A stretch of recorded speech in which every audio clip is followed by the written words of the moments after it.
తల్లి కన్యకా పరమేశ్వరి, మీరు ప్రాణత్యాగము ఎందుకు చేసుకున్నారు? అదా చిలుక.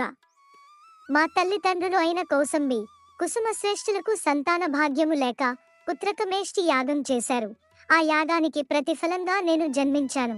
కాని నాకు యుక్త వయస్సు వచ్చేసరికి విష్ణువర్ధన మహారాజు నన్ను దక్కించుకోవాలని చూశారు. కాని తల్లి, మీ జీవితం ఆ పరమేశ్వరునికి అంకితం కదా మాతా. అవును చిలుక. ఆ విషయం చెప్పినా కూడా ఆ విష్ణువర్ధనుడు వినకుండా 1 రోజులు గడువు ఇచ్చాడు.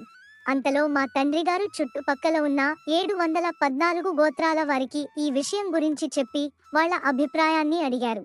తల్లి, అందులో 102 గోత్రాల వాళ్ళు మిమ్మల్ని ఆ విష్ణువర్ధనునితో పంపుటకు ఒప్పుకోలేదు కదా? అవును చిలుక.